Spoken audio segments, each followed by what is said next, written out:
Hi Chris, how are you? Good afternoon, Rod. Yes, I'm well. Here we are. Beautiful sunshine here, and I think it's sunny with you. I think it's sunny everywhere in the UK, frankly. It's an amazing day out there. It is beautiful. Can be cold in the shade, but on the whole, it's beautiful. So I've been very much enjoying the sun today. Bit of table tennis. Oh, very nice. I took the dog to the beach. She had a lovely time chasing the ball in and out the water. It was idyllic. Idyllic. Yeah. Idyllic. We like idyllic. That sounds good. Not a word I get to use very much. That's the joy of being in the UK, I think, or anywhere in the world at the moment, potentially. Well, I think in some places it's less joyful, that's for sure. That is true. So it's episode 167, and it's the 5th of April, and it's 2025. It is, and I can't believe we're, as far into the year as we are. Yeah, it's crazy, isn't it? We're in April, and we're going to blaze through April at an alarming rate, I think. Yeah, although at least we'll start getting some news that isn't depressing. Hopefully we'll get some fun stuff to talk about rather than just the usual grind of tariffs and everything that's going mad in the world at the moment. I think we've got the fun stuff coming under the game section today. I'm pretty confident. We can spend all of our time in games. Should we dive straight into follow-up? But let's dive into follow-up and see if we can get through the show without coughing and sneezing. Seems unlikely. So first story in follow-up, the iOS 18.4 updates and 15.4 and whatever version of the operating system you're on, watchOS, tvOS, all the OSs were updated. You updated all your devices? Yeah, I've done mine. I've done my family's as a good IT person in the house. Just make sure my wife's laptop's up together. Just got the kids to do it on their phones. But there's not really a lot in here, is there? Like the iOS 18 train was going to be exciting and has got less exciting because they can't do any of the AI stuff and they haven't really got anything else for us.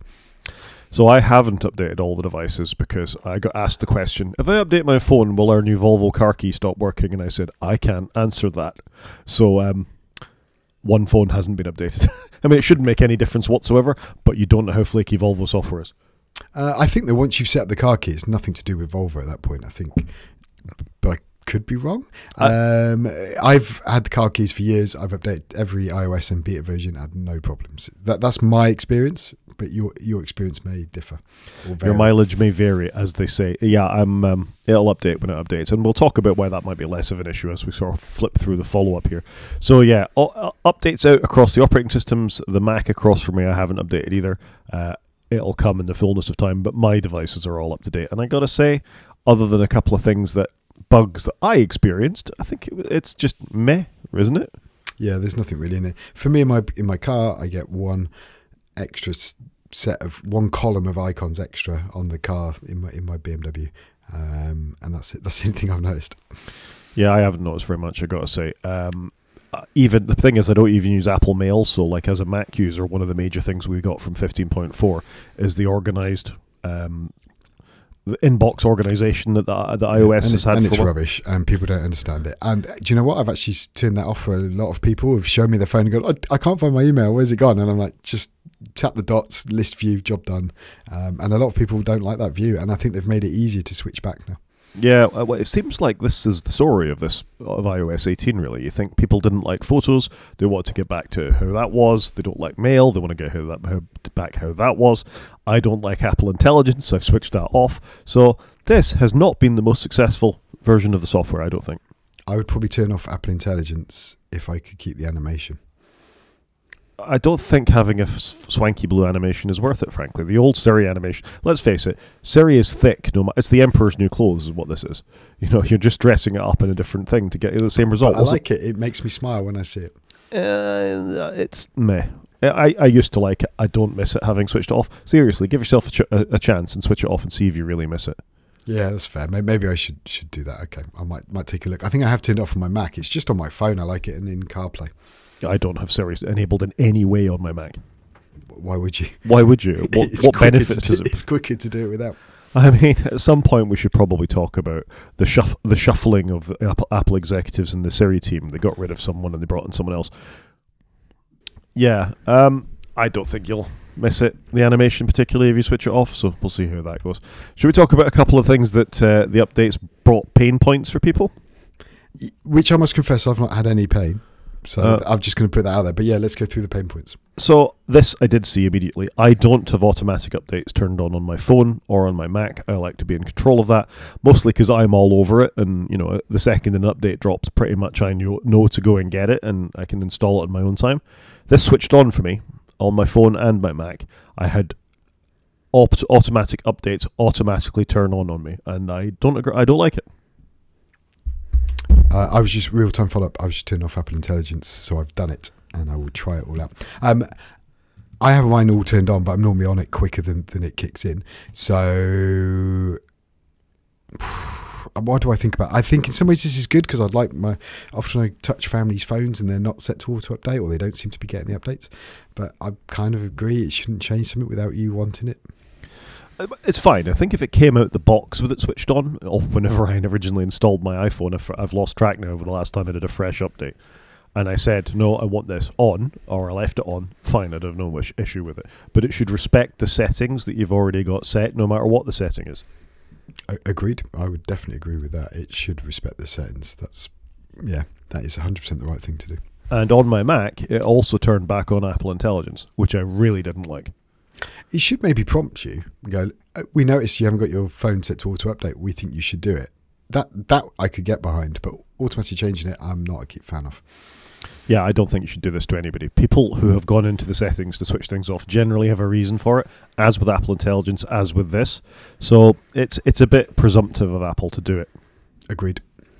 Another feature of 18.4 that's come along, this one less painful, is apparently, why isn't that loading, is apparently that there'll be more RCS enabled carriers and more RCS features within 18.4. This seems to be the case. My wife got a text from her brother who was skiing in France and got a notification on her phone that this was an RCS message that she'd got. So fair enough, he's an iPhone user as well, obviously in a foreign carrier at that point. RCS just works, baby. It's good, and it's going out to more carriers. I don't know what this means for UK carriers, but I assume some of the smaller ones are now getting mopped up with all of this, so it's got to be good, hasn't it? Well, she's on giffgaff, my wife, so that's a smaller carrier, so I think it's great that obviously giffgaff, I don't get that with Smarty via 3, but giffgaff is obviously supporting RCS now, so that's a good thing. Yeah, I'm on EE, they support RCS, fairly confident O2 do, so it feels like it's getting there. I'm thinking about this now. Presumably at that point he didn't have data switched on as he was travelling, because otherwise it should have just come in as an iMessage. So maybe this is a carrier-based thing. As soon as you drop back down to just making use of whatever the lowest level is when he's out there, and you get it as an RCS message rather than SMS. Yeah, I would agree with that. It makes sense. If you're iPhone to iPhone, you go iMessage. If you can't do that, it's RCS to RCS, and if you can't do that, it'll be text message. Yeah, I mean, I guess some people don't want iMessage and they switch it off. I know a couple of people that definitely don't want it. So. At least you've got the options. Maybe Apple would automatically turn it on for you at the moment based on what we've just been talking about, though. The other feature we've got from 18.4 that's been brought in, other than you getting another row of icons, and I haven't had a chance to test this yet on the Volvo because I haven't had to drive all week, is that iPhone CarPlay connectivity is breaking for some users. So this is a report in 9to5Mac from earlier in the week. That iPhone users are experiencing a wide range of bugs in CarPlay. Multiple users saying now Play information CarPlay no longer shows on their car's gear cluster display. Did you have any of these issues? No, I've driven 3 cars, I think, and they've all been fine. So a Skoda, a BMW and a Porsche, and no issues to report other than, like I say, get an extra row of icons on my BMW. I'm trying to decide I'm trying to decide if that's some sort of humble brag there, Chris, but I might let you off with it. I don't think it's a humble brag, is it? The BMW is going this week though, so you can pour one out for the electric Beamer, which I did love that car, and I still love that car, but it's not my car, so it's going to get a clean later. It's first clean, and then it will go back. No longer an EV user, oh dear. I shall return at some point, I'm sure, because I do think if I have a job where I'm commuting, an EV is the right car for me, because I love just charging it when I come home. I don't even think about it. So I will get another EV if I have the job that necessitates. I read a thing from Car Magazine this morning, in Apple News, of all places. I happened to be in there, because it got pushed as a notification and it caught my eye, that I think your BMW, or at least the i4, is the 3rd best EV to buy second-hand because of the depreciation drop that they've had and the quality.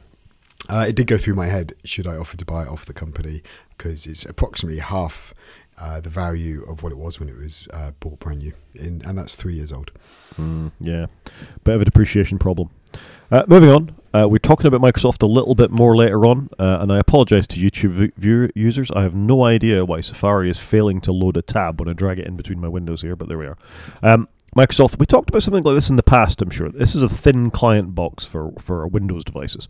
This is called the 365 Link, a little black box that sits and connects to local monitors to give you access to cloudy things, so remote desktop connections, Azure cloud things, stuff like that. And you think that's fine. What would a device like that cost me? 50, 60 quid? No, it's £349 for this, and I think that is absolutely stunningly expensive for not an awful lot of kit. What does this do, though? Because this is the cost of an iPad, like a regular iPad. And you can get those for about 309, so it's even more expensive. And that's got a screen on it, a reasonable screen. It's not fantastic, but it's not awful. It's got microphones, it's got cameras, multiple cameras. How is a black box more expensive than that when all it's got is USB and HDMI and Ethernet and Wi-Fi? It just blows my mind. It makes absolutely no sense to me at all. This just as a thin client that you can't do anything on locally. There's been lots of thin clients. I deployed them to operating theatres back in the day. I think they cost 74 quid, and they were completely sealed units that you could wipe clean with chlorhexidine and things like that, other than the ports on them. So, very robust little devices. In that scenario, inside an operating theatre, you wanted them to be unburstable. They were very cheap, they were wipeable and all the rest of it.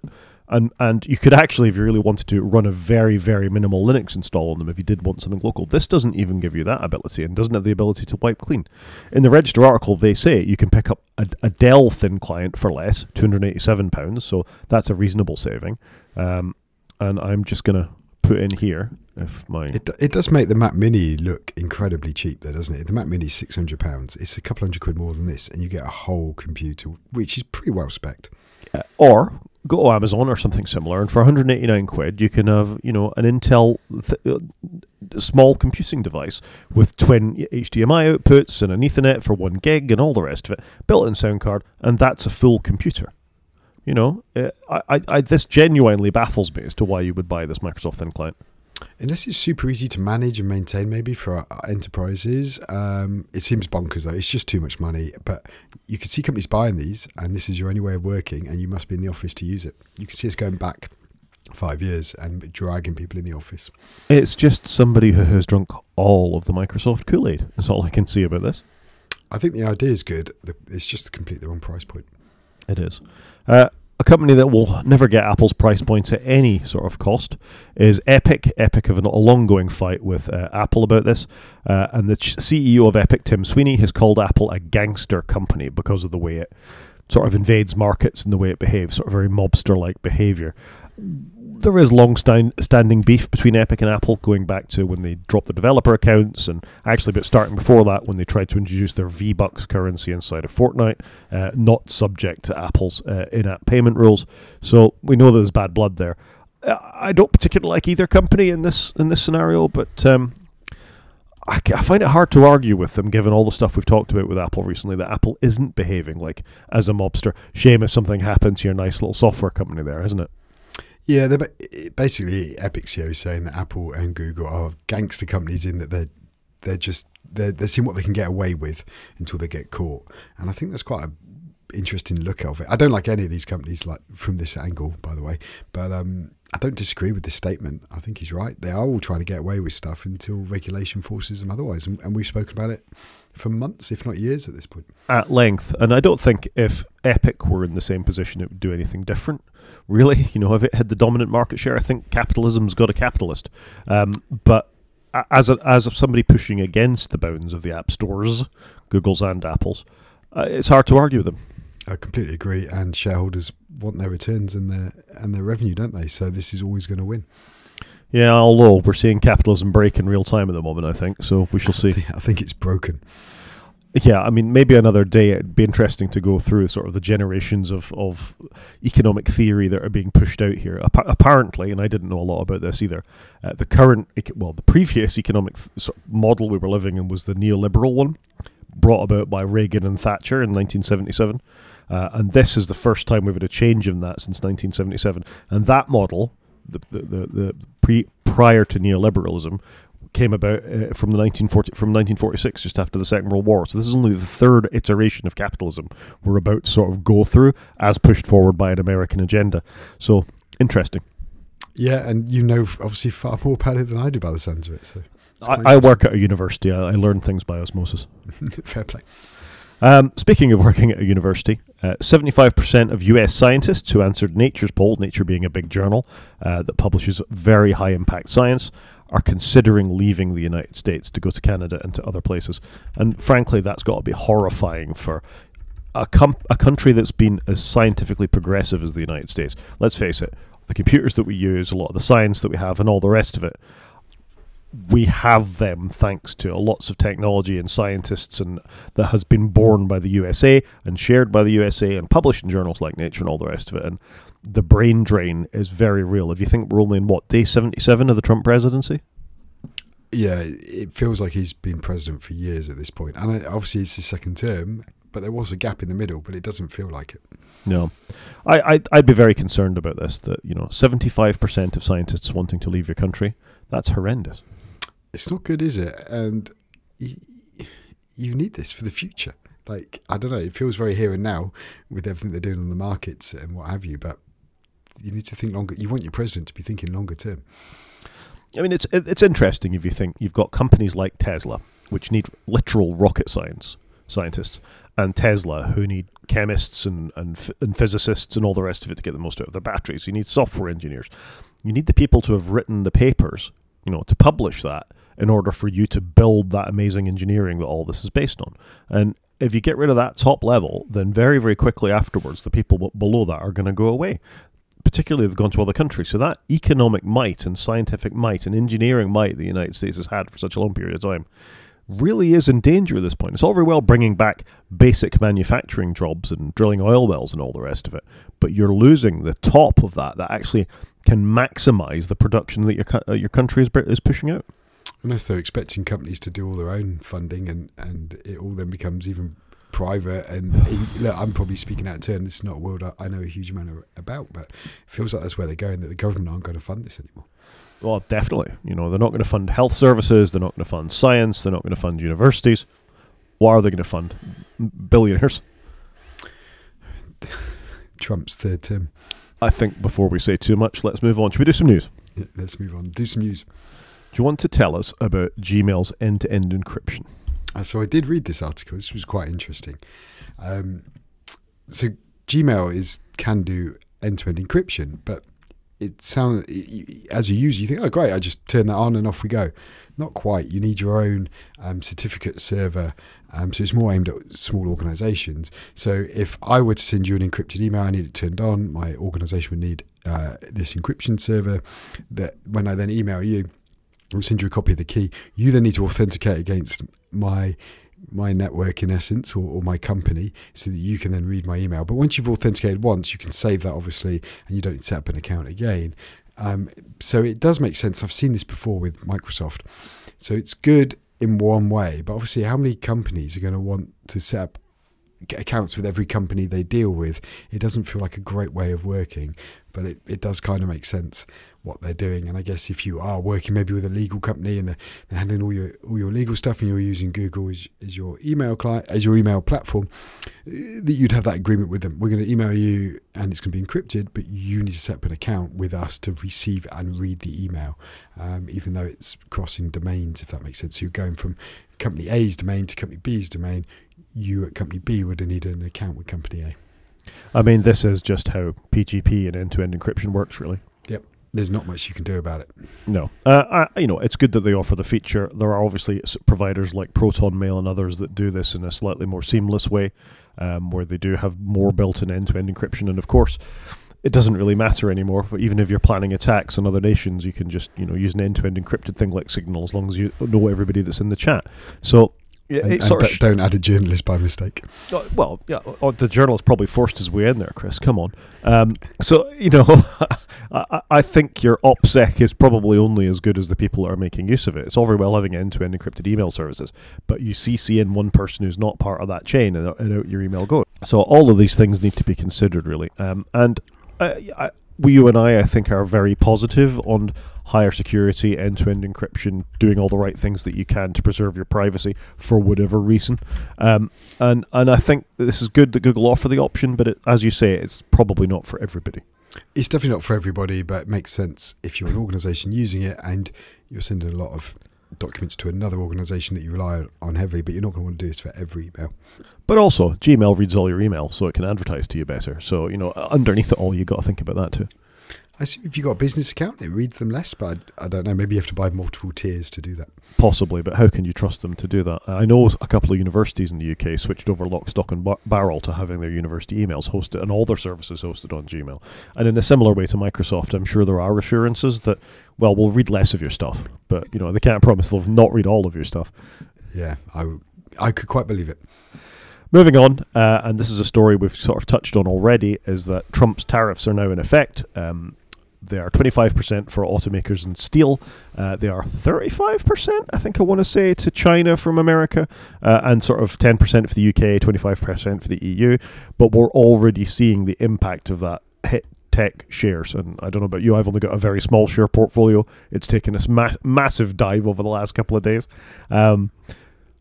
Yeah, I've got very little tech, but everything's dropping like a stone at the moment. It's a good time to buy, potentially. Yeah, mine's only tech. Don't take any financial advice from us off this podcast. We do not know what we're talking about. All I'm saying is what I have got isn't worth as much as it was, and I think that's probably true of all Apple shareholders, Google shareholders, Nvidia and other tech companies, and the whole market is down anyway. So, but Apple are particularly going to be affected by stuff like this. Yeah, so they're 7% down after trading, which is a big drop in a day when they've announced nothing. So they are just, reaping the ramifications of what's happening in the wider world. Yeah, and this was before the tariffs actually went into effect. This was just the announcement of the tariffs. The tariffs are in effect now. So let's face it, the long-term effect of this is that for Americans, and probably the rest of the world, because a lot of the stuff is assembled in America or shipped to America before going elsewhere, not always, depends what you're buying, is that kind of technology is now going to be more expensive, and definitely for American users. Before this, we were seeing increased prices at Walmarts and Best Buys and things like that. I presume that a knock-on effect of that, when these sort of 35% plus tariffs go into effect, are that your laptop is going to be, $200-300 more expensive than it was. Yeah, so the rich are going to get richer, and the poor aren't going to be able to buy stuff. It's not good, is it? Well, no, it's bad all round, really. But it is what it is, and all we can do is report it. I think of all companies, Apple may be best placed to absorb a lot of this because they've got such high overheads on their computers. So if they cannot pass on the cost of importing the tariffs onto their customers, they'll probably try and do that. I'd have thought. It'd be interesting to see how this is all going to play out, and what does everybody do? Some companies going to pass on, some going to absorb. It'll be interesting just to see what this is going to look like. It is, and we're going to talk about the impact of this on a company we're familiar with when we get to the game section, but I just think it's interesting that we're already beginning to see this kind of thing. Moving on, and back to email briefly. I think we've recommended Thunderbird as a potential email client before. You installed Outlook, the basic Outlook, on one of your family's computers, I think, and then went back and installed Thunderbird, or did you? I didn't go back and install Thunderbird, but I did debate it. Outlook free, whatever it's called, is quite good, apart from it shows you an advert. And my parents understand what Outlook is. But Thunderbird, what's got me is I think they've got about 20 million users a month, which is way more than I would have anticipated. But actually, I can see it's quite a good alternative to the big corporates. Frankly, I think you should be installing it, but then I'm all in on open source stuff. So Thunderbird is a really good email client. I have used it previously. It's difficult corporately for me to use it because it's not supported for a couple of things within our organization. But if I was on Gmail or any other thing, I probably would be using Thunderbird. So Thunderbird is an open source email client. It's sort of a spin-off of the Mozilla Corporation with Firefox. They're going to offer a new tier called Thunderbird, which will be sort of a paid version of Thunderbird called Thundermail, which will have a whole email account and an ecosystem built into it as well, in the same way that Gmail has an ecosystem or Outlook is an ecosystem. Thunderbird was only a client. It didn't include mail accounts and stuff like that. So this is going to give you that for a small-ish monthly fee. And I think if it maintains the ability for them to produce a good open source email client, awesome. And for people that want that, it's quite a cool email address, isn't it, Thundermail? I think it's not a bad idea. I think it's a good idea, and it would be great to have somebody else playing in the Microsoft Google space. So no, I think it's good. I wouldn't mind to retry it actually at some point. Email's really quite fundamental, isn't it? And people don't think about it. So much of it actually goes through Microsoft's and Google's hands. And it is a lot of data, and there is potentially sensitive stuff in there, and very few people encrypt it. But it's a very basic protocol that's been with us since the start of the dawn of the internet, really. So I'm glad that there's still clients and alternatives to, the big few that are out there managing email. And their tagline for Thunderbird is "Free forever, donate to make it better." I think that's quite cool. I think it's reasonable. Mozilla has had some challenges recently with the sort of privacy standpoints and all the rest of it, but stuff like this is good. They've mostly been good stewards of open source, and they can trace their lineage back to Netscape and the original web browsers and all the rest of it, and I'm willing to give them the benefit of the doubt in many cases.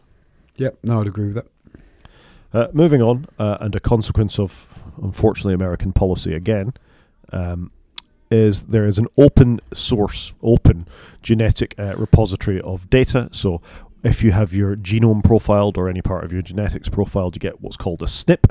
An SNP is the file type, which can be very large or very small depending on sort of the level of genetic data that you want to get down to.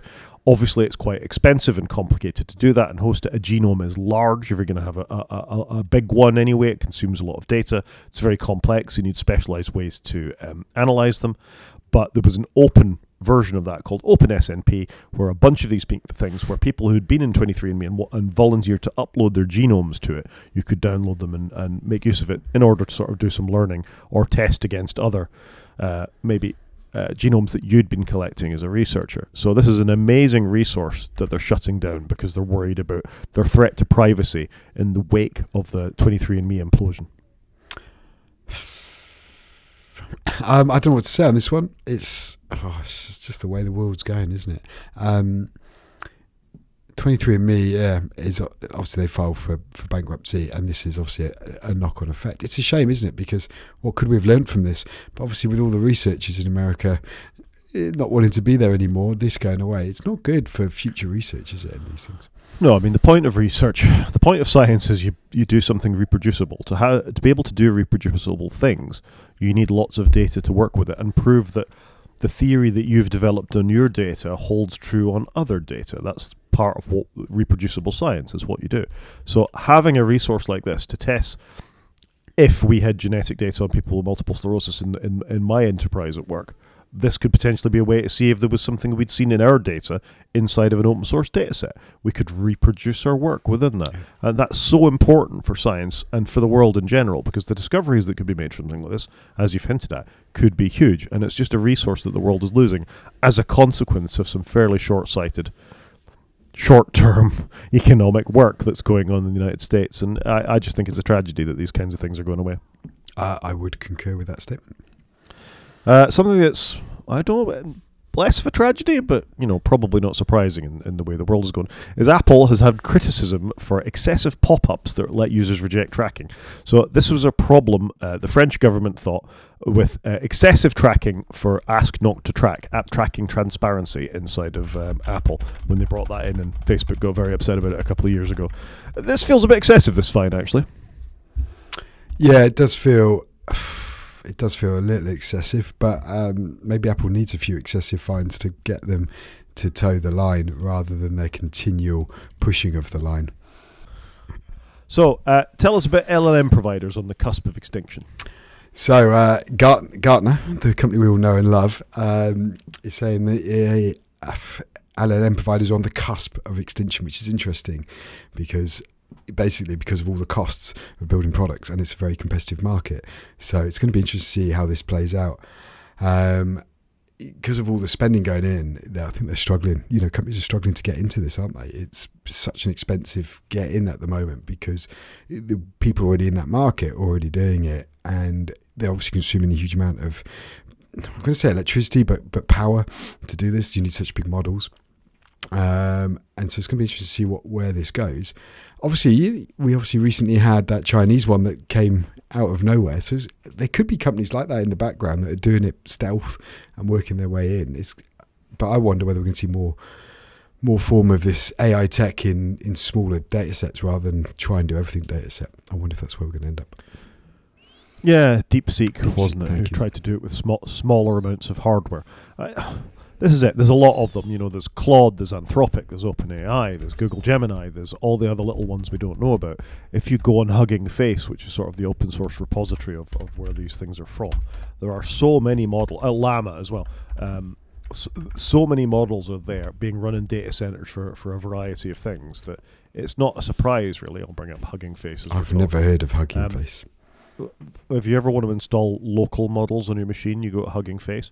But as you look through these things, all of these are models that you can download, open source models, and run on your computer or in your data center for some of the bigger ones. So, you know, the Quen model that's quantized to 7 billion items, for example, is this one.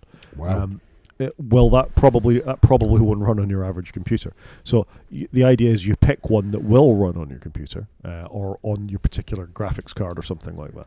But the sheer amount of these is huge. You know, let me switch to models and I start scrolling here. You know, there's 100 pages of models here. Pick one that'll work in your data center or on your computer or whatever it is, and you can understand why this is sort of a critical mass of large language models that you can download and run and try and improve on and write your own agents for. Microsoft just spent most of yesterday talking about at their Copilot event about what they were bringing to the next generation of Copilot, bringing in agents to do your shopping for you, do your research for you, do whatever for you. And that's mostly based on OpenAI models, but I can't think for Microsoft it's the only one. They've probably got 7 or 8 of these of their own up and running. Plus they're probably trying out DeepSeek. Plus they're probably trying out Llama. There's a huge market here, and you can understand why some of this can't continue. There's too much of it, consuming too much power and too much. You know, it's in the headspace of too many people. Market leaders will continue to do so. I can't imagine OpenAI are going away anytime soon. But who's to say that there isn't somebody working on something in their kitchen that's far more efficient, fits into less memory, and works better, you know, based on whatever training data set they've been able to do it. So it's a fascinating thing. It does remind me of the early days of computing when you had like Spectrums and Commodore 64s and, you know, random thing over here and random computer company Y would pop up and announce something. We're going to talk about, you know, some of that in the main show. It feels a bit like that. It feels a bit more Wild West to me. It's definitely Wild West to a point, I think, but it feels like that's going to come to an end because the barrier to entry is so high, and companies, unless you know that have internal IT dev teams, probably aren't going to chase this because it's too much work to get up and running, and they might as well go somewhere like Hugging Face or use something off the shelf. Yeah, interesting times anyway. This is in here particularly for you, Chris. So this was a story in 9 to 5 Mac this week about Steve Jobs' famous third device might not have much time left. And what he means by that is the iPad. He thinks the iPad might be going away. And the reason for that is once we've got iPhones that can fold out to the size of an iPad, why do you need an iPad? I kind of agree with this. I think it'd be a shame. I love my iPad, but should I just get a MacBook instead? And just have a phone that becomes an iPad, and hopefully that's where the iPad will live on. But I wouldn't be surprised. I think our phones got so much bigger and more capable that a lot of people don't need an iPad. They do so much more on their phone. So it's sad for me, but I think it makes a lot of sense. I'm all over this. At this point, it becomes actually a useful thing to me. Whereas I don't have the problem is an iPad feels like a computer to me, but then I'm always hit by the limitations of the iPad not being a computer, as we've talked about many, many times before. I don't have those same expectations of my phone. Possibly I should do, because let's face it, it's potentially running a chip more than capable of doing lots of Mac-like things. But a phone I can just make bigger when I actually want to get down and look at a spreadsheet, or I want to, you know, look at it, do a bit more research on something, and that's what I've got in my pocket. This feels much better to me. Yeah, I'm looking forward to this world. I also find that where I use my iPad all the time, I can do so much more on my phone when I'm just out with my phone. But you see it with people, their phones have become their primary computing devices. They don't need a tablet as well. So you can definitely see it. Is there a world where iPadOS goes away and it just goes back to iOS? Quite possibly. It never really differentiated, so you could see the world where it goes back in. So as sad as I would be, it does make sense. I'm here for this. Let me unfold my phone into an iPad mini. That's pretty much all I need. If I want to read a magazine, I got a bigger screen to do it. When I want to just use my phone and surf it, then I think that's a great use of Apple's technology. I would love a device like this. There we go. We're agreed on something. And it's the death of the iPad, which is strange for me to agree with. we'll see. I mean, I got to think that Tim Cook won't like this. He'll want to keep selling his standard iPads as they are. They're better to cannibalise themselves, though, aren't they? And do you know what? Rather than selling me an iPad every 3-4 years, they could sell you a phone that can be an iPad every 2 years, and a lot more people like you. So there probably is a bigger market here, and Apple will do all right out of it, I'm sure. How much do you think an M1 unfolding iPhone would cost with that screen, or M7 iPhone? It's going to be a couple of grand, isn't it? You can see it now. The Vision Pro is $3,500. Yeah, you can see it now. And for me, it would be worth it because I won't have 2 devices. I'll buy 1 device. So I can see this future. Yeah, my worry is what you just said there. It's every 2 years, though. I mean, if you buy a computer, we both just bought Mac Minis. I wouldn't anticipate replacing this Mac Mini for probably 5 years, frankly, because it's good enough for that. I mean, unless something amazing came along, I'd expect to get 5 years worth out of a desktop computer. My phone, I expect to get 2 years worth out of. But dropping, let's call it $3,500 on a phone every 2 years is quite a lot more. It's a lot of money, isn't it? So I'm with you. I think phones every 2 years, Mac 4 years, iPad 3. That's what I should be doing in my head because the equipment's so good now. That's what I should be doing. Will I? I don't know. I've had my iPad 1 year. It's fantastic. I've had my Mac 6 months. Fantastic. My phone, 18 months. Still fantastic. I'm not even that bothered about upgrading my phone, to be honest. There's nothing on it that's frustrating me. I think Apple, the hardware has got so good. And it's not just Apple, is it? Android's in a similar place. I think all computers are in a similar place. If you look at the production of laptops these days, everything, those latest Snapdragon machines that we were looking at, hardware is better, software is better, be it closed or open source. I think it's all mostly improving. The governance of it and governmental management of it is worse, and I think capitalism has made it worse. But the actual hardware that we run and what we're able to do with our machines in some scenarios is a lot easier than it used to be. I was going to tell an anecdote about I tried to help a PhD student this week with some Python on their computer. So this is a PhD student, very bright person, didn't have the understanding of what a DOS prompt was on their Windows computer. And I think that disconnect between what I can do and she has a touchscreen laptop as well, touching the screen and moving things around and then actually having to type things in a keyboard to make commands happen. That disconnect is huge, and I think that's a real problem. We're talking about, I don't blame the student at all. It's just learning, and they got on and they'd figured it out by the end of it, and that was good.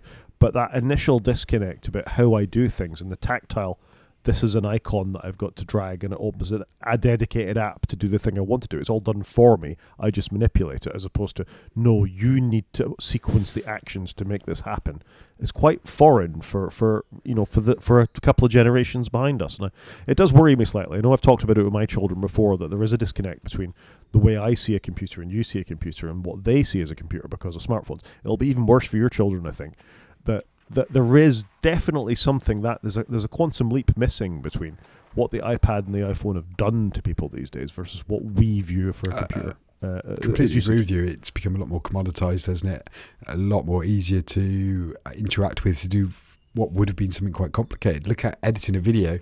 You can, everybody can film now and cut it up and put something up on Instagram. I've seen my wife do it in like 5 minutes. I wouldn't have a clue how to do it, but that's just because we've been educated in a different way. Yeah, but it's to always do the same task, and I think that sort of streamlining of well-understood tasks is one thing, but when it becomes difficult, people just don't think it can be done, and I want us to get back a little bit to do that. The problem solving of how do I fix this problem with a computer is something you and I both faced as computer science students, but actually people could face every day. People jump through hoops, with iPads being a perfect example of this, to get something that would take you 30 seconds to do on a computer done with 400 shortcuts. So there's a tension here between these things. Anyway, we've probably gone off topic slightly. We were talking about cool unfolding phones. I think the world wants a folding iPhone, don't they? That's what the world needs, and Apple needs to work out how they're going to run the OS on it and hopefully cannibalise the iPad and own cannibalising the iPad. Yeah. Tell us about the 18.5 betas. 18.5 betas are out, and there is nothing in them. I put this in here because when we first started the show, it's what we started talking around was what's coming out in the betas, what's the future look like, and basically not a lot is what we're going to say. So sadly, there's not a lot in 18.5. There's nothing in 18.4 really, and it feels like Apple's done with the 18 iteration, and obviously all eyes on June for the 19 iteration. I feel like Apple is washing their hands of 18 because it's been a bit of a feels disaster. like iOS 13 all over again. Yeah, it's been a bit of a nothing, hasn't it? We've been promised features, new Siri, Apple Intelligence, all manner of bits and things, and yeah, to be fair, they've delivered most of what they said that wasn't Apple Intelligence related, but what that delivery is wasn't very much. So let's hope things are better in Agreed. 19. Shall we do some media? Yeah, it's all on you, I think, this week. Yeah, I suppose it is a bit. So first things first, I installed iOS 15.4. I launched my Sonos to listen to some nice music the other day, and my Sonos player, which was up to date, refused to play anything. It said a firewall is blocking my access to your Sonos system. So just from going to 15.3 to 15.4, they changed something in the operating system, and it wasn't immediately clear to me what had done. I've never been asked to change a firewall setting on my Mac before. Have you? No, I don't believe I have. Things go into system settings and security preferences to share your screen and to allow access to apps and all that kind of stuff. This is the first time I'd been asked to do something network related, and I sort of clicked around a little bit looking to see if there was something in the Sonos interface, and eventually, hidden away somewhere, there was a pop-up saying Sonos needs access to your network services, and I clicked allow, and all my services came in. But what a terrible interface. Good job, Apple, for blocking something that just worked for years. Yeah, it does feel like Apple have made some changes, but you didn't know it was coming, which is a bit frustrating. But imagine you had like a headless Mac running somewhere with all these pop-ups sitting in the background that you use as a network server. What the hell stuff do you do? just stops working, and you wouldn't know about it. Not good enough. Not good enough at all. And that is a real problem. Lots of people bought Mac Minis to stick in a cupboard somewhere so they could run network-type operations. And I think, thankfully, I've got this attached to a screen because I use it for my podcast. But, I don't like this kind of, changes without notification. I completely agree with you on this one. You need to tell me this is coming, Apple. Anyway, that was a rant, and I'll move on to something that makes me happy because I like us to find things to talk about as well. One of the best films of two of the best films of the last 10 years have been the Spider-Verse films. Animated films from Sony involving Miles Morales' incarnation of Spider-Man. The last two were fantastic. They won Oscars for animation. The third one is now due. Beyond the Spider-Verse in 2027. I can't believe it's so far away, but I'm not surprised the amount of animation that people need to do in order to do that. Have you seen the Spider-Verse films? I knew, that's why I was putting a face. I knew this was coming. I've seen the first one, and I knew there'd be a sigh. I'm sorry. I apologise. I'm a bad person. You didn't I quite enjoyed the first one. I must confess, I am not a big fan of all the verses, all the multiverse stuff. I've watched the Spider-Man films with my kids, and my brain doesn't get its head around it. You can't even appreciate the I do like the animation. I think it's a really good style. I like that they've done something that isn't Disney or Pixar. I like that they've just done their own style, and I think that actually is really good and a massive selling point for it. So I like the style. I thought it was very funny. For whatever reason, I just haven't watched the second one. I'm gasping in horror. I think I have the second one. I probably bought it at some point. It's worth go back and watch the first one again, and then watch the second one, like I'm doing with Severance, just to get the plot lines. But if nothing else, you can appreciate the animation styles, which you go, oh, that's an interesting style, but it's so much more than that. That when you see it more in the second film, but even in the first film, the different universes in it are actually all animated differently as well, with different frame rates and different styles. So the one that is closest to sort of old-fashioned pulp comic books actually has dots if you look at the screen, like those comics that were printed in sort of the 80s and 90s, and run at different frame rates. Miles' character runs at a different frame rate to the other characters, even when they're on screen at the same time. That's quite cool. It is the most amazing technical achievement. It really is. I love the films to bits. I mean, they're good stories, amazing voice cast, beautifully animated, but the thought that has gone into them is just incredible. All right, another one on the list. Let me finish Severance, and then I'll try and fit that into. And I'm just going to leave the ratings from Rotten Tomatoes for the second film up there for you to see them and just bask in their glory. So I can't wait for the next Spider-Verse film. I've loved the previous two. I think that the best Spider-Men's. So films ever made, and that's saying something because there've been some really quite high bars in that universe. Even going back to the Tobey Maguire films, I think we've had good Spider-Man content, but these are terrific. Yeah, I did like the Tobey Maguire film. Well, I love the first one. I haven't seen them in a long time either. Yeah, there you go. You need a Spider-Man rewatch. Could be my children might quite enjoy that. I think so, and that's not cool these days because superheroes are now out of fashion. But I think Spider-Man deserves. It's about time I watched it then, if it's out of fashion. I would absolutely say so. I talked about this last week. Paradise on Disney Plus. I have one episode to go. It's only an 8-episode run. They're about 45 minutes each. Really solid, well done television with a premise that isn't massively surprising when you sort of get to the end of the first episode, but it's just so competently put together with some great acting. The 7th episode, where they explain the day that brought them to all this, he said trying to dance and not give away spoilers. It was a fantastic hour of television. I thoroughly enjoyed it. And just if you fancy something a bit different, I think it's worth it. It's always good when they land it well, isn't it? And they bring the story all together. It's always nice when you can appreciate that. Yeah, it's good. And there's nothing... I don't think there's anything particularly new in it. You've seen stuff like this before in other TV and films. It's just very, very competently put together, like I say.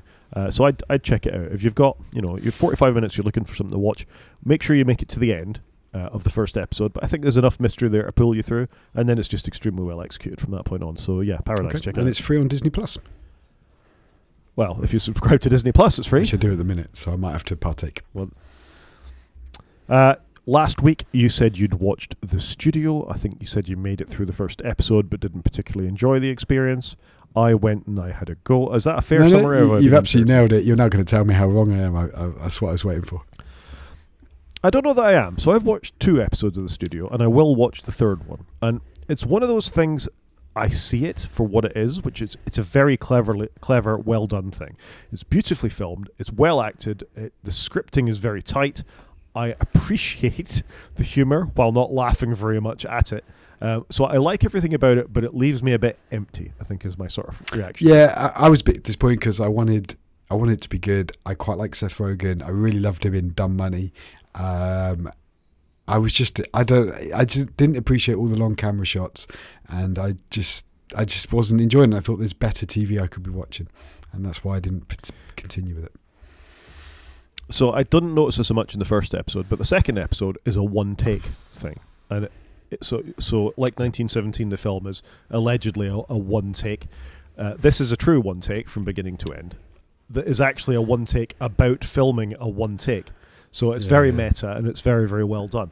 And it is extremely well done. Everybody involved in that should thoroughly give themselves a pat on the back because it's just beautifully done, and the ability to do that kind of stuff is really impressive. I did hear a thing this week about how it's slightly less impressive than it used to be, because once upon a time, now these days you can take things out with digital effects. You still got to do the one take thing, but if there's a boom mic there that's not meant to be, or there's a camera, a lead for a camera gets in the shot, that's something that you would have just had to deal with once upon a time in the past. Whereas now you can map that out after the fact.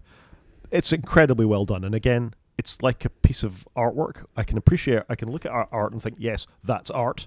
But I'm too much of a Philistine to actually feel the deeper feelings about it, and I feel like that about this. It's a work of art that just leaves me a bit cold, but I think it's worth a look, particularly that second episode, because it's so I think that's fair. I don't know, it just didn't click for me, sadly. And I was the same with the show with Harrison Ford in it that they've got on Apple TV, Shrinking. And I just didn't do anything for me either. I don't know why. And that's so weird, because that's all the people involved with Ted Lasso. You should be all over that. Agreed. It should push all the right buttons, but for some reason it didn't. Maybe I need to try it again.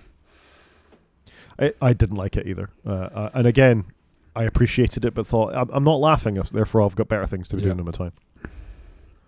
Games? Yeah, I've watched no media really this week. I've nearly finished Severance, so when I have, I will report on season 1, and then we can talk hopefully about season 2 at some point. Fair enough. Let's just blast through some games. Actually, I'm going to talk on the first line, and then I'm probably just going to shut up and let you talk about the rest of it, because it's right up your alley, this one. So we talked last week about Sony had released GT Sophie in a patch of Gran Turismo. I had a go against it. I beat it handily in my Ioniq 5N car around Brands Hatch, so I felt quite good about myself, but then I realised I was on the easiest version of the AI. In a much, although they were all in the same car, so I think I was just driving better than them. But yeah, it's quite clever. I quite like the little faces over the car to tell you how they feel about you. Yeah, I think it's quite cool, and you should try again on the next level up and then the next level up, because they do step the AI quite well when I've played it in the past. It is well done. Fair enough. Do you want to tell us about the Nintendo Switch? So I nearly forgot about the Nintendo Switch 2, but I was in the office this week and I was talking to my colleagues, and they're like, oh, the Switch video's out today. So we all sat around and watched like a 5-minute video all about the Switch, just about the hardware. And it's great, to be fair to Nintendo, that they can convey the hardware in a 5-minute run-through video, like a real bite-sized video. And after 5 minutes, you know exactly everything you need to know about it. So the Nintendo Switch 2 is out for pre-order next week in some countries, and due for delivery on the 5th of June. So not very long to wait. They seem to be doing, I'm quite impressed with Nintendo. You know, they came out early in the year and went, Switch 2's coming. Then they've come out again. Here's a bit more on the Switch 2. You know, they're spoon-feeding me the right amount. I think they're doing a really good job. So Switch 2 looks just like the Switch 1 in essence, but much bigger screen, same thickness, bigger Joy-Cons. So that looks great to me. It's not OLED, so whether we're going to get an OLED version in the future. It's got a 1080p screen up from 720. Big thing is when you dock it, you can have 4K display on your nice big telly. Fantastic. All the controllers look very similar. If you've used a Switch, you get a very similar controller. As you were demonstrating, you can now buy a camera to add on to it. I'm glad that's an add-on and not built in, because that would only drive up the cost of the console and probably not something I would want. But I think it looks great. The build quality of the hardware looks really good. The Joy-Cons are magnetic and snap in. It's going to be interesting to see how that works. But on the whole, it looks great. I'm a little disappointed there's not as much colour on it. What I liked about the Switch 1 was you could buy it with the bright controllers. I thought that looked cool. MKBHD has done a video, which we're just loading now, and we've got a link in the show notes for. He does a great review. He's so lucky. He's probably had like 4 or 5 hours with this thing, played a few of the games. But the hardware on the whole looks great. It's coming with more storage, so it looks like the games are going to be bigger. There is a bit of controversy that the games are going to cost circa £70, give or take, but I'm not that surprised. I mean, that's what you're paying for PlayStation games. To be fair to Nintendo, they do quite good sales from time to time if you're patient. I think it's looking really good.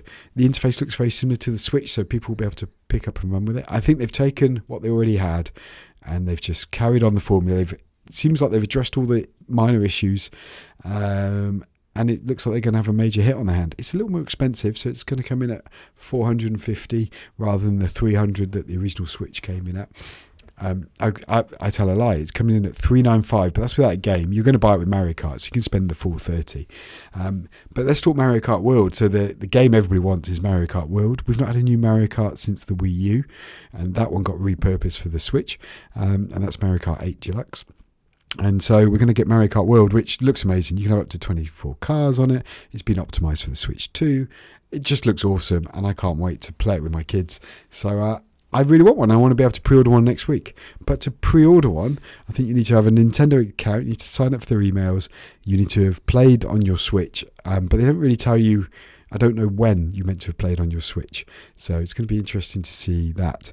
So you've got to have spent a certain amount of time playing on it. But I would love to pre-order one of these next week if I can. So you must have been a Nintendo Switch Online member for at least 2 years continuously by the 31st of the 3rd, 2025, with an active membership on the day of pre-order. That's me. Not me.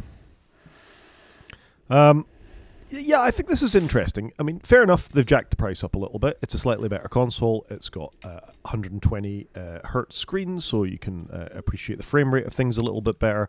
It's a little bit bigger than it was before. I quite like the magnetic ability of the Joy-Cons to be able to snap in. I think they've improved the Joy-Cons as well. They used to be drift with the original the controllers that came with the Switch, so that's an improvement.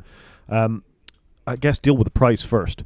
Yeah, it's a little bit more expensive. It'll come down in price. They'll presumably do like a Switch 2 OLED at some point. They'll do the other version of the Switch 2 with the sort of static controllers, not the magnetic ones as the Switch Lite. Is that what it's called? Yes, Switch Lite is the one with the fixed controllers. But equally, though, the original Switch came out 8 years ago. You know, the world has moved on. It has, and I think the handheld market has moved on as well. And let's face it, this thing's biggest competitor is probably the Steam Deck. Yeah, I think that's fair.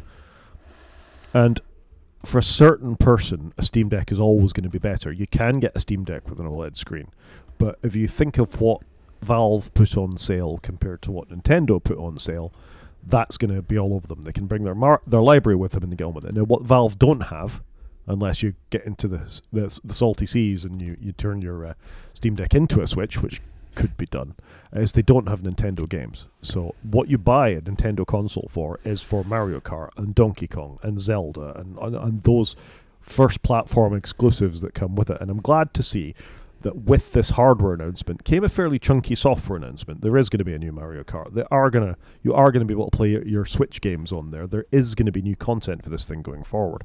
And that's a power to Nintendo, is that they've got the hardware and software thing right in the same way that Apple do, for the games at least. I still think the underlying network features of a lot of Nintendo stuff are lacking, although this time there is a webcam. You are able to have online chat with people you're playing with. There are a few features that should probably have been in the Switch, but it didn't have the power to do it. So I think all that's quite positive. Yeah, I think on the whole positive. And what you're teasing as well is you're also going to get a GameCube emulator coming, which is pretty cool.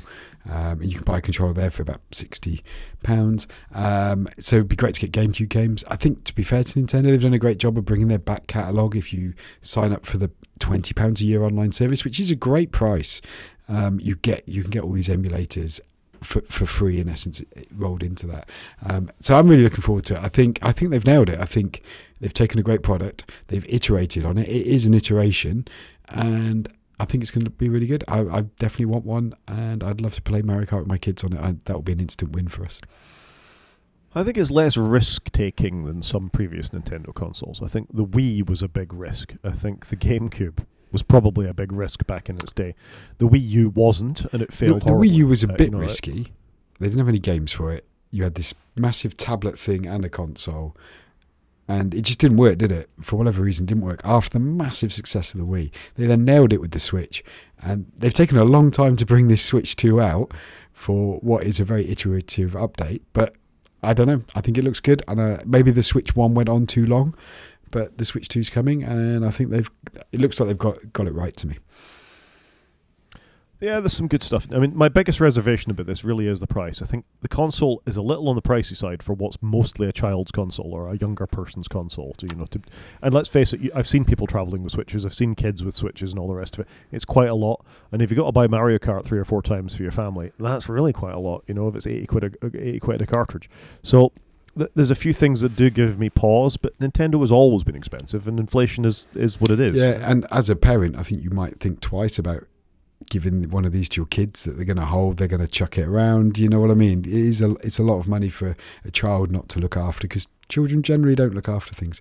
The other thing just to note, though, and we should have covered it last week, that's my mistake, was Nintendo are having a way that you can loan people a cartridge, a virtual cartridge. So if you buy a game, so I've bought a lot of games, I can't loan them to my children's accounts, I'd have to go and buy them again. But they're coming up with a mechanism where you can virtually loan a cartridge to your family for 2 weeks, and then it will automatically come back to you and you can extend the loan. So I quite like that I could loan my games to my children. That's coming to the Switch 1 as well. So because I do buy all the games digitally because I didn't want my children losing the cards. But I quite like the idea that they could play a game and I could loan it to them. I can't play it while they're playing it, but I can loan it to them and do it all legally. I think that's really smart that they've done that.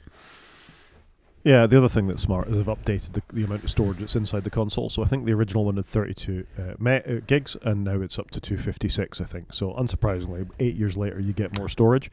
But this also means you may be able to get chunkier games like Call of Duty and things like that. Yep, and you can put a micro SD express card in there for additional storage, which is great. Nintendo's always offered that you can just put a card in and have more storage. Yeah, they're slightly different format though, aren't they? The SD Express ones, are they? That it's not a standard SD? I can't remember. Maybe it is a standard SD. It's got to be of a particular standard that writes to the disk fast enough to use it anyway. So it's all good. I did think you're going to get 1080p playing on the console at 120 frames per second. As you said, you get 4K if you dock it. There's a fan in the dock. Did you know that? I'm not surprised. It sounds like it's going to be something I want to bury behind my telly. Yeah. Fair enough. The fact that you'll be able to get 4K at a Nintendo first-party console is good anyway.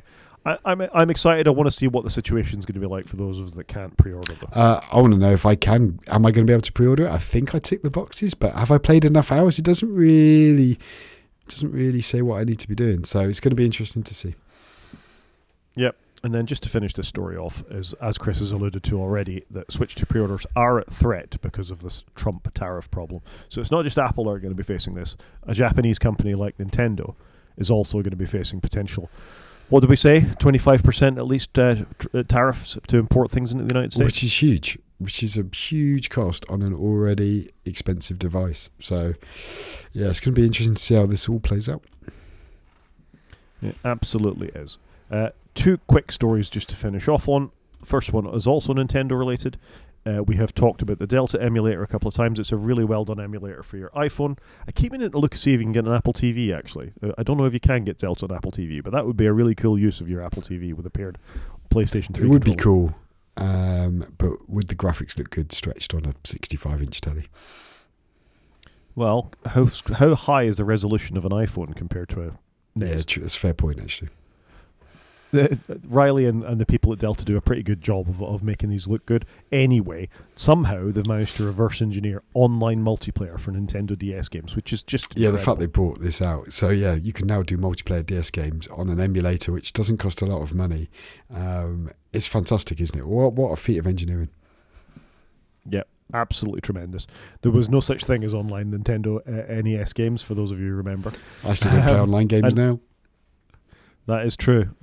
I should have said, I meant to put it in games, is that there's been a return in Call of Duty land to the map Verdansk, which is the map that you and I played way back in the day when I actually managed to convince you to play Call of Duty for a brief period of time. So that's dropped 2 days ago for Call of Duty, and we've all been living in nostalgia of lockdown. It's fantastic. So I should try and get you to play that again just for a bit of old time's sake. Although you only played 2 games. Is that all I've ever played? Yep. Not bitter about it at all. One very quickly to finish on. This was via a toot from David Amador. Games that are turning 30 in 2025. And as I look down this list, there's a couple you and I have certainly played. It's interesting as we've been talking about Nintendo things. Donkey Kong Country 2, Destruction Derby, Super Mario's Yoshi Land, all turning 30. Warcraft 2, turning 30. Game. Command and Conquer, turning 30. Worms, turning 30. God, I'm call out to Full Throttle as well. I'm not a big point and click person, but actually Full Throttle I did play. So you were a biker, and it was a point and click adventure game from LucasArts, I guess. Fantastic. But Command and Conquer, Warcraft 2, I played those 2 games to death. And Worms at the time was awesome because you could have your mates around and you'd shoot each other, and it was just a game unlike any other game that you'd played. So that was cool. And you didn't mention Wipeout though. Wipeout, what a game! That's because I was going to finish on Wipeout. Wipeout, one of the 2 games that made me buy a PlayStation. Gran Turismo and Wipeout. And I've said it before, Wipeout is the game that made gaming cool. Wipeout was cool. Is that never coming back? I don't really know what's happened to that. There was an HD remix you can still buy for your PlayStation 5, I think, that came out on PlayStation 4 that contained, an upscaled version of all the tracks and updated music and all the rest of it. But Sony disbanded the studio that was Psygnosis Games from back in the day. Sony disbanded. This is why I get annoyed when studios get bought, because no good ever comes of that. That is very true. Should we do a quick-ish main show? So, main show, it's probably worth us having a think about Microsoft. Microsoft turned 50 yesterday, and that's quite incredible, really. A company that has had a massive impact on the computer market, I think it's fair to say. Microsoft is the same age as me. Microsoft is the same age as you. They're 20 years older than most of my core games that we've just discussed that were really impactful on my childhood.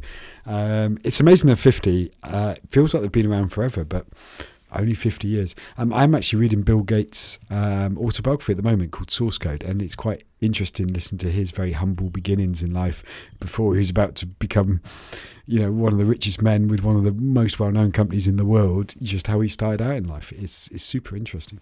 But yeah, Microsoft 50. Who'd have thunk it? Yeah, quite incredible, really. And I think it's probably just us worth going through a couple of sort of the high points of Windows for us, because I don't think I'd be as into computers as I am without Microsoft. I'll give them their due. And just because I think it's important to do it. You talked about Steve Ballmer and Bill Gates there. When you think of Microsoft, this image of Steve Ballmer shouting developers and going across the stage is always what's comes into my head. He loved that company, didn't he? Look how much he sweated. He did love that company. It's not a great look though, is it? But he was on the stage yesterday. So Bill, Steve Ballmer and Satya Nadella were all on the stage yesterday. Bill Gates, Ballmer and Paul, I can't remember the third founding member of Microsoft, Paul Allen, I think it is. Paul Allen, who started the company basically by coding BASIC. Good use of words there. But Bill Gates BASIC and managed to get that released, his version of BASIC, and then through a variety of means, some, not all of them above board, developed a version of DOS. I think they copied, or allegedly copied, another developer's CPM to bring a disk operating system to the IBM PC. That launched with it. All IBM PCs came with Microsoft DOS. I can't remember what version it was, but very quickly they sort of iterated on that until the very first computer I bought myself, which was, and I had to really struggle to find links for this because a lot of these companies don't exist anymore.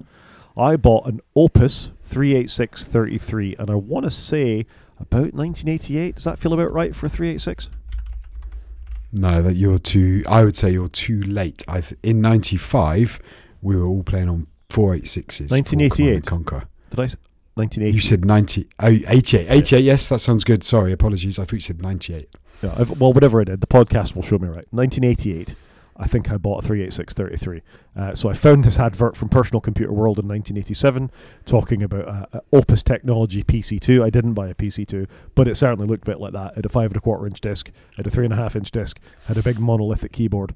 It came with a 40 megabyte hard disk, I want to say, and not a lot of RAM. I don't even remember how much RAM it would have come with. Something like 4 megabytes or something, I'm sure. Possibly less. I think mine had 4 megabytes, and I probably came to it in '94. Yeah, it's crazy, isn't it? Every time I say megabyte, I need to try and catch myself. I'm not saying gigabyte. It's times changed quite quickly, didn't they? Yeah, 100%. But you are right in your statement of if it wasn't for Microsoft, I wouldn't be into computers because I had a beige computer like you, and that's what got me going. And I broke it a lot of the operating system and DOS, and then I had to learn how to fix it, and that's what got me in to understanding the basics of how computers worked. And then networking came, and file management and storage and upgrades and taking them to bits and building them. And if it wasn't for all of that, I wouldn't be here now. I do quite like buying my Mac now and not doing much with it, but I wouldn't mind to be able to take it to bits and upgrade it from time to time. I remember spending, what felt like hours messing about in DOS trying to get autoexec.bats to be configured in a particular way, to configure memory, extended memory and expanded memory and all that kind of stuff. Yeah, you used to have to tweak all the settings so you could get what you needed to run your game. It was always a bit like playing whack-a-mole, wasn't it? That to load up your game you've just bought on floppy disks, you would need to configure the DOS so that you had enough right RAM and the IRQs, I think, and various other bits just so it would all work. Crumbs, yeah, and Rod's showing you an example of that now on the YouTube channel. It is crazy, and it was all DOS prompt and commands for, you've got a sound card in you, so set blaster to be this particular IRQ and load this into high memory and all the rest of it. And it was quite arcane, really, wasn't it? But it gave us a great foundation, though, didn't it? It got us into, for me, it got me into computing at GCSE, then A-level, then university with you. Yep, you're not wrong. And exactly the same, that I always had in the back of my head that this is what I wanted to do with my life. I wanted to do stuff with computers. And I went off on an odd path to begin with, but I came back around to the right way. And, both of us are still highly dependent on them today and have a whole podcast based on it. I'm in IT at my work, so it's all I know how to do. Yeah, and my job would be impossible considering I do health data science without having the machines to manipulate the data on. But it did give us the foundation, I think, tweaking, playing, probably knowing more about computers than our parents did at the time, whereas our children don't have that, do they, where they know more about it than we do. It was quite an interesting place where, the child knew more than the adult. It was quite interesting. I listened to John Syracuse the other day saying about how he was the kid who could program the VCR, as they say, that you could work the clock on it, and it was the same in our household. My parents were just a little bit too old to really care about the technology that was coming in. I remember them buying me a Commodore 64. I remember, buying this myself, and my father just being completely mystified about what I was doing with these devices. And it was probably exactly the same for you. Yeah, 100%. It was always my job to do those kinds of things. But that's how I learned everything. You played with it, you broke it, you fixed it. It was quite an education. And both of us went from buying computers, I think, that Opus thing that I showed a minute ago, to very quickly, I iterated through a couple of things, to building computers. That's just what you did. I bought a motherboard, I bought a processor, I bought RAM and hard disks, I bought a case to put it in, I put it all in there, and then I loaded whatever the version of Windows was of the day, and I got working with it. Yeah, no, 100%. I think I only bought one computer, and then the next one was a Frankenstein where we bought the components, put them all together, went through all the pain of getting up and running, and then you would reuse your monitor and your keyboard and your mouse, and you'd swap those at some point, or you'd buy a better DVD drive or a CD writer and all those sorts of things. It's interesting to think about, though, because I think a lot of Americans came to Mac because it was the first thing that was there. The podcasts we listen to, again, John Syracuse, John Gruber are examples of this. They went to school, they went to college, and what was in the schools and colleges was Macs, because that's just what was there, and the school system there could afford them or whatever. When I went to school, it was BBC Micros, which that's because there was a program between the BBC and a British computer company to produce those. That's what was there, and there was no immediate to Apple step. It was DOS and then Windows all the way for me once I got my own sort of feet. And it wasn't until I actually came across Macs that I realized actually how much was being copied across from that world. That I think I had the typical PC user view that people who used Macs were a bit simple. They could only cope with one mouse button. The whole sheeple thing, as they'd call it these days. You just buy the next thing that the company is good enough to give you. Was definitely a thing. You don't understand what's going on with your computer. Whereas us as Windows users and people who built computers, we felt we had a deeper understanding of the operating system and all the things that went into it. Yeah, I would agree with that. I think Macs over here is just a lot less prevalent in educational institutions. For me, you'd see one occasionally in the design studio at college or in the music room, but they weren't really everywhere. They weren't in the computing rooms where you just had banks and banks of PCs. And so, yeah, it was all Windows up until university, which is when you converted me. Yeah, well, I'm sorry about that. Look where it led to. We're still talking today, so it can't be that bad. Can't be that bad. I mean, I don't want to go on at length at this. I think it's quite nice to have a little bit of a positive thought. We've always got negative stories about Microsoft, and there's more and more of them all the time. But I wouldn't be where I am without Microsoft, I don't think. It's probably fair to say. No, I think it's fair. And only last week, I think I said, you look at some of the icons on Windows 11 these days, and they look better than the Mac ones. And I quite like where Windows 11 has gone. I think they've done a pretty good job with it. And I use it occasionally for gaming, but I'm nowhere near an expert user anymore. I think I'm very novice in Windows land. I'm quite happy to remain novice in Windows land. I think I was a system administrator. I did run Windows PCs corporately for quite a while in my NHS job. I know enough about them. I can still get by. It hasn't changed that much. They're a company trapped, as far as I'm concerned, Microsoft, where they're quite progressive in some ways, but absolutely not in others. It's still the case that if you dig not very deep into Windows, you will get old control panels up rather than modern system stylings. Their determination to focus on software from 40 years ago at this point, the ability to run it, I genuinely think holds them back. Whereas Apple and Linux can go, no, this far and no further. If you want it, you've got to rebuild it. I think works well for those operating systems, and they feel more progressive as a consequence. Microsoft's attention of mostly being a cloudy company with how do we upsell you on this, doesn't hurt them because they have the market share and market dominance that they have. But I don't think it benefits them, really. They're never seen as a particularly innovative company. They're just... Redmond, start your photocopiers is very true, I think. Yeah, to a point.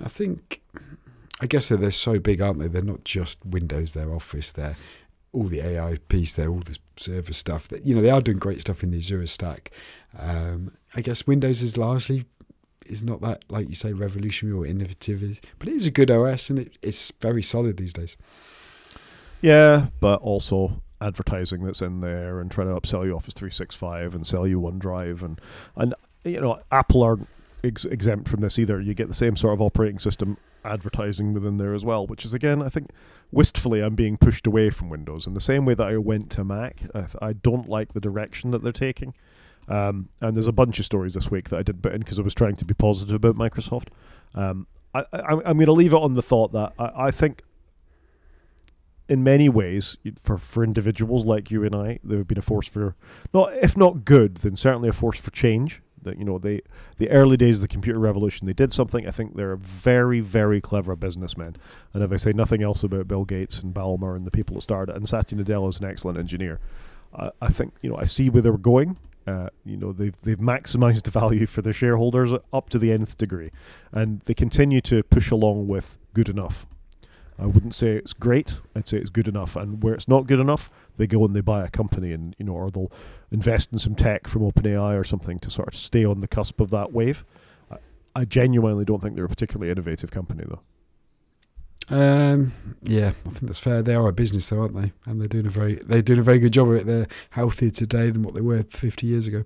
Yep. It's a bigger market out there, isn't it? So, well done, Microsoft. I wouldn't be where I am without you, but at this point, our paths diverge. And Bill obviously got laughed at when he said there'd be a computer in every household. Now there's a computer in everybody's hand, plus another one on the desk, plus a tablet, plus a watch. He 100% got that piece right. Yeah, there's a computer in your greetings card that's probably more powerful than some of the stuff you wrote BASIC on back in the day. Yeah, and he was an engineer that became the CEO, wasn't he? And a Harvard dropout as well. Yeah, that's true. He never went back. Yep, never went back. App of the week. App of the week. Let's do it.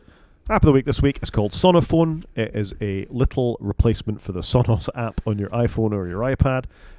It's very fast. It works every time. It doesn't have any of the cruft that the current Sonos app does in it. Although, to be fair, at the current Sonos app, it's getting better, but it still takes a good 25 seconds to get to the point where I can hit play and have music come out of my Sonos speakers. So this was about $3.99 on the App Store. It's by a German developer.